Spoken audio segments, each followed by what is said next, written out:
Bonjour à tous. Dans le cadre du projet de logiciel de 4e année spécialité informatique, nous réalisons un projet mêlant technique et gestion de projet.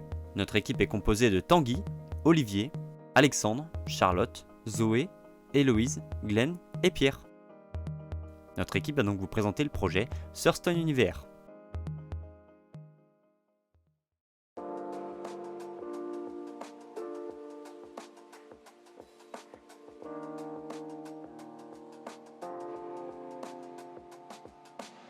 Notre client, Rémi Coulon, est chercheur en mathématiques à l'IRMAR sur le sujet des géométries non euclidiennes. Au sein d'une équipe franco-américaine, ils ont réalisé un site web de visualisation des géométries de Thurston afin de mieux en comprendre les propriétés mathématiques. Notre but est donc de permettre la visualisation de ces géométries non euclidiennes et l'interaction avec celles-ci grâce à la réalité virtuelle.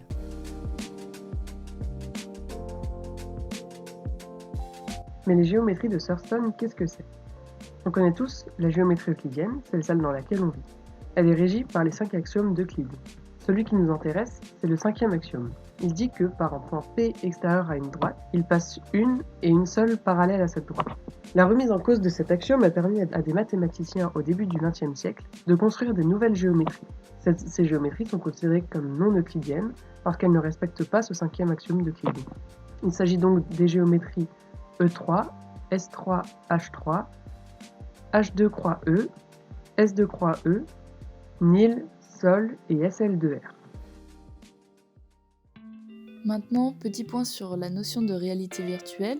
On la définit comme l'ensemble des techniques qui procurent à l'homme le sentiment d'évoluer dans des environnements artificiels et qui permet d'éprouver des sensations notamment visuelles et auditives. On pense alors généralement au casque de réalité virtuelle, bien connu du grand public. Mais la réalité virtuelle peut être mise en place par d'autres technologies comme les salles immersives.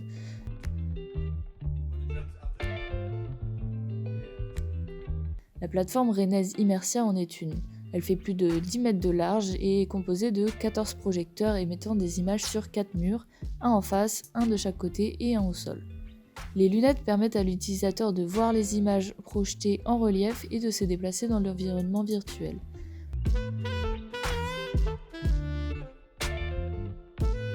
Pour développer, on utilise le moteur de jeu multiplateforme Unity. Très répandu dans l'industrie du jeu vidéo, il facilite grandement le développement d'applications de réalité virtuelle.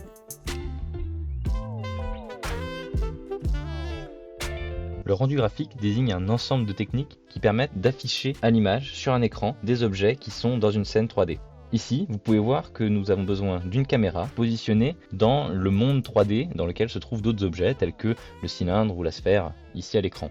La caméra possède un plan de clipping, un proche et un éloigné, et à l'aide de techniques nommées par exemple Ray Marching ou bien Ray Tracing, on va pouvoir projeter les objets dans la géométrie sur le plan de clipping proche, et ainsi pouvoir colorier les pixels de l'écran. On va donc lancer un rayon depuis la caméra vers l'objet et regarder quelle est la couleur de l'objet que l'on touche. Et c'est comme ça qu'on va pouvoir colorier le pixel de la bonne couleur. Plus particulièrement pour le ray marching, on va regarder quelle est la distance qui nous sépare de l'objet le plus proche et on va avancer, on va marcher sur le rayon de cette distance-là. On arrive à un nouveau point sur le rayon et on répète à nouveau cette opération-là, on regarde quelle est la distance qui nous sépare de l'objet le plus proche et on recommence, on marche sur le rayon jusqu'à ce que l'on touche un objet. Et on répète ce processus dans toutes les directions qui séparent la caméra du plan proche de clipping pour avoir en fait la couleur de tous les pixels sur ce plan. Le ray marching, c'est justement la technique de rendu graphique que nous utilisons. En résumé, Thurston Univers, c'est une application développée sous Unity, utilisant le ray marching, qui permet de visualiser et interagir avec les 8 géométries de Thurston en réalité virtuelle dans Immersia.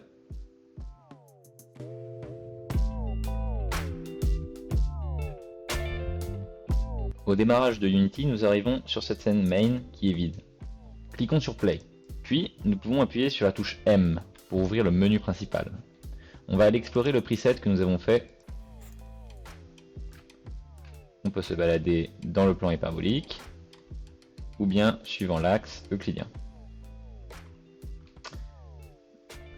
Nous allons utiliser la fonctionnalité du petit poucet. Pour cela, appuyons sur la touche N. Nous allons créer un notebook. C'est la première chose à faire. Ensuite, il faut cliquer dessus et appuyer sur Use. Une fois que cela est chose faite, il est possible en appuyant sur la touche N de fermer le menu et de se balader. On peut par exemple trouver ce point de vue intéressant. Appuyons sur la touche N, cliquons sur le notebook et appuyons sur Place. Ceci a pour effet de déposer une annotation qui enregistre l'état actuel de la scène. Choisissons un autre point de vue. Ici par exemple. Rouvrons le menu, choisissons le bon notebook et appuyons de nouveau sur Place. Si nous allons à une troisième position et que nous rouvrons le menu des annotations, cliquons sur la première et appuyons sur Open. On remarque que nous sommes bien déplacés à l'endroit où nous avions fait notre première annotation. Il est possible de sélectionner la deuxième annotation et de cliquer sur Open sans Close.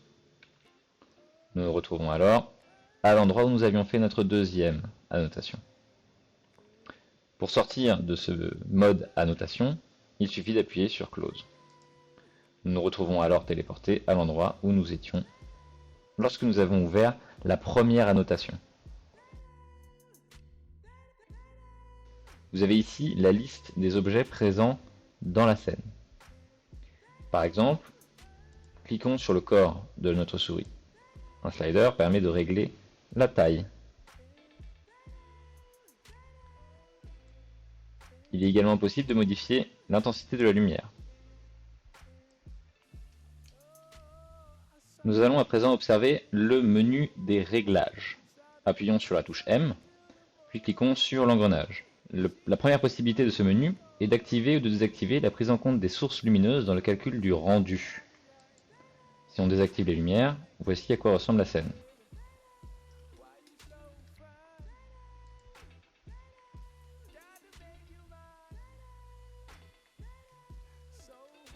La deuxième possibilité est de modifier la distance du rendu. Ici, nous pouvons voir très loin dans cette géométrie. Si nous diminuons un petit peu cela, nous nous rendons compte que nous pouvons voir moins loin. Ceci influe énormément sur les performances de la machine. Voir moins loin, ça signifie faire moins de calculs.